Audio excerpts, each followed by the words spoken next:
India versus Pakistan का जो match होने जा रहा है, इंडियन जर्नलिस्ट विक्रांत गुप्ता कोलंबो में मौजूद थे। उन्होंने जो कुछ पाकिस्तान टीम के बारे में कहा, 1 मिनट के बाद आप वो मुलाहिज़ा करेंगे। आप चाहें तो 1 मिनट स्किप करके भी ये वीडियो डायरेक्ट विक्रांत गुप्ता का रिएक्शन देख सकते हैं। नाज़रीन, बहुत अरसे बाद पाकिस्तान और इंडिया का कल मैच होने जा रहा है कोलंबो में, और इंडियन जर्नलिस्ट विक्रांत गुप्ता भी वहाँ मौजूद थे। पाकिस्तान के प्रैक्टिस सेशन जो वहाँ पर हुए, विक्रांत गुप्ता ने वो देखा। स्पेशली उन्होंने उस्मान तारिक के बारे में बात की कि उनका जो बॉलिंग एक्शन है वो बहुत ही यूनिक है। 2 सेकंड का वो पॉज़ देते हैं जब वो अपनी बॉलिंग करवाते हैं। इसमें बैट्समैन थोड़ा-सा कन्फ्यूज़ हो जाते हैं और उन्हें खेलना थोड़ा मुश्किल होता है। उन्होंने ये भी कहा कि उस्मान तारिक 6 फुट 4 इंच के बॉलर हैं और उनकी जो बॉल करवाने की स्पीड है वो भी थोड़ी स्लो है। और कोलंबो में जिस पिच पर ये मैच होना है वो ऑलरेडी पिच स्लो है। और पाकिस्तान के पास स्पिनर्स भी बहुत अच्छे हैं, स्पेशली उस्मान तारिक की बार-बार उन्होंने तारीफ। प्रैक्टिस कर रही है विक्रांत सर वही हैं। सर थोड़ा सा वहाँ की प्रैक्टिस के बारे में बता दीजिए, फिर हम लोग एक जो और सबसे ज्यादा जो चर्चा एक जो सवाल है मैं फिर वो आपको पूछूं, थोड़ा सा वो प्रैक्टिस के बारे में बता दीजिए। नहीं, पाकिस्तान की प्रैक्टिस थी। पाकिस्तान को एडवांटेज है कि वो 3 तारीख से यहाँ पर आए हुए हैं, मैचेस भी खेल लिए 2, तो कंडीशन से यूज टू है, मौसम से यूज टू है। आपको मौसम कंडीशंस दोनों से यूज टू होना पड़ता है। इनफैक्ट एक और चीज क्या होती है कि जो फ्लड लाइट है, जो लाइटें हैं किसी एक पर्टिकुलर स्टेडियम की, आपको उससे भी यूज टू होना पड़ता है। तो उनको ये एडवांटेज है कि वो यहाँ पर नॉट इस ग्राउंड में बट एसएससी में 2 मैच खेल चुके हैं। आज वो इस वक्त प्रैक्टिस कर रहे हैं, कल लेकिन उनको दिन की प्रैक्टिस मिलेगी। अभी वो 6 से 9 प्रैक्टिस कर रहे हैं अंडर फ्लड लाइट्स, कल उनको 2 से 5 की मिलेगी।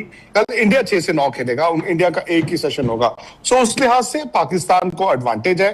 ऑब्वियसली पाकिस्तान इन कंडीशंस के लिहाज से स्पिन अटैक लेकर भी आया है, जो इंडिया को एडवांटेज था चैंपियंस ट्रॉफी दुबई में। स्पिनर्स इनके अच्छे भी हैं, लेकिन मैंने एक जो मेरा फोकस था ज्यादा था आज उस्मान तारिक पे। मैं आपको इतना बता दूं कि इस बार समहाउ पिछले 2-3 साल से जो पाकिस्तान की टीमें हमने कवर की हैं, शायद 2022 ऑस्ट्रेलिया T20 से लेके अब तक, मुझे इस टीम की, ये जो पाकिस्तान की अब टीम है, इसकी बॉडी लैंग्वेज बेहतर दिखती है इन टर्म्स ऑफ बाकी टीमें। आई थिंक ये टीम ना थोड़ा सा, मुझे आज जो मैंने प्रैक्टिस में देखा, इनकी बॉडी लैंग्वेज थोड़ी बेहतर है, number 1। Number 2, obviously I think इनके पास एक अच्छा स्पिन अटैक है। आज जो मैं प्रैक्टिस देख रहा था, जैसे बैट्समैन है उनके लंबी हिटें मार रहे हैं, बड़े, तो मैं इनको हर बार देखता हूं कि वो लंबी हिटें मारते हैं, मैच में इनसे नहीं लगती। उस्मान तारिक पर आज ध्यान से, क्योंकि अभी तक हम उनको टीवी पर देख रहे थे, आज क्योंकि ये मैदान में इन्होंने प्रैक्टिस की है, इन्होंने ये प्रैक्टिस ग्राउंड में प्रैक्टिस नहीं की है, इन्होंने मेन ग्राउंड में प्रैक्टिस की है। सो उस्मान तारिक का जो मैंने 2-3 चीजें जो आज नोट की वो ये थी, he is actually very tall, 6 foot 4 inch है। टीवी पे पता चलता है, बट अब आप देखा, और मैं जहां पर खड़ा था वो आप मान लें कि फाइन लेग एरिया पे या स्क्वायर लेग एरिया पे मैं खड़ा हूं। सो आपको ना उस स्पिनर की ट्रेजेक्टरी ज्यादा बेहतर दिखती है। तो ऑब्वियसली आप जब मैदान में देखोगे उनको, आप देखोगे कि वो रुकते हैं, 2-3 सेकंड का पॉज है, और बैट्समैन के लिए दिक्कत होती है, बिकॉज बैट्समैन बचपन से एक ट्रिगर मूवमेंट करता है जब बॉलर लोड कर रहा होता है। सो लोड वो करने जाता है, बैट्समैन ट्रिगर मूवमेंट लेता है, लेकिन वो रुक जाते हैं, तो 2 सेकंड वो जो है एडवांटेज है। तो एक बात बताऊं, टीवी में लग रहा था उस दिन कि वो टॉस कर रहे हैं और वो बॉल धीमे फेंकते हैं। मैंने जो आज देखा है वो एक्चुअली बहुत धीमे फेंकते हैं।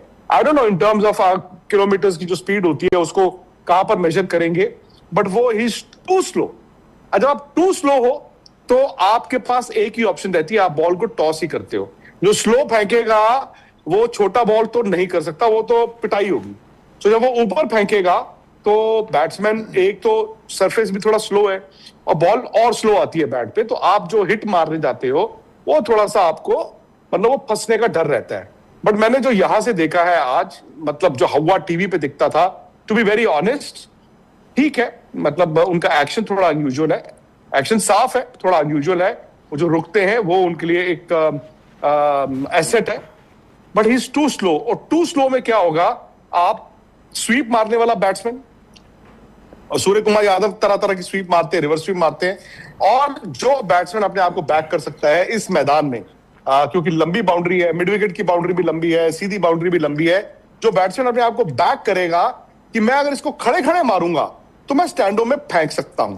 फेंक कोई भी सकता है, लेकिन जब आप श्योर नहीं होते ना तो आपकी हिट आधी लगती है, अब आधे में मर जाते हो, जैसे यूएस के साथ हुआ।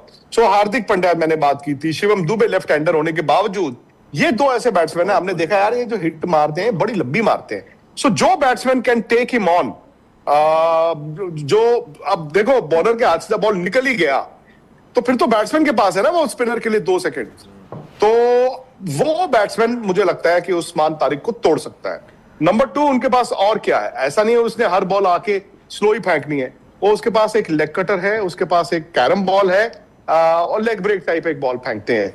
बट इतनी ज्यादा वेरिएशन करना इतना आसान नहीं होता, इंडिया पाकिस्तान का मैच है, कोई बहुत ज्यादा तजुर्बा लेके वो नहीं आए हुए हैं। अब वो उनके पास जो तेज बॉल वो फेंकते हैं, राउंड आर्म जो तेज फेंकते हैं, अब तेज बॉल मैंने पिछले मैच में भी देखा था, कुछ एक ऐसी थी जो ऑफ स्टंप के बाहर थी, कट वाला चौका था, फिर वो वाइडे भी फेंकते हैं। सो माय पॉइंट इज कि जो उस्मान तारिक ऑनेस्टली टीवी पे लग रहे थे वर्सेस जो आज मैंने प्रैक्टिस में देखा है, आई थिंक ठीक है, अच्छे बॉलर है, अच्छा एक्शन है, अनयूजुअल एक्शन है, बैट्समैन को थोड़ा सा वर्क करना पड़ेगा, पर ऐसा भी नहीं है कि नहीं कर सकते, ऐसा नहीं है कि उस बॉलर का तोड़ देंगे।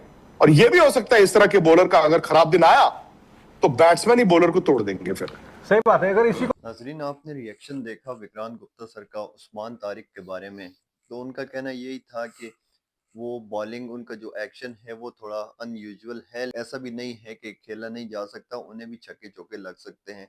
तो जाहिर सी बात है जो अच्छे से अच्छा बॉलर होगा, शोएब अख्तर था या कोई भी और अच्छे से अच्छा बॉलर हो, उसे चौके छक्के तो लगते ही हैं क्योंकि मैच में ये सब कुछ होता है। लेकिन ओवरऑल देखा जाए तो उस्मान तारिक अभी तक बहुत अच्छे बॉलर साबित हुए हैं और उन्हें खेलना बहुत ज़्यादा मुश्किल है। और अब देखना ये होगा कि कल मैच में वो कैसी परफॉर्मेंस देंगे। नाजरीन, आपको क्या लगता है इंडिया वर्सेस पाकिस्तान में कौन जीतेगा कल? कमेंट में अपनी राय का इजहार ज़रूर करें।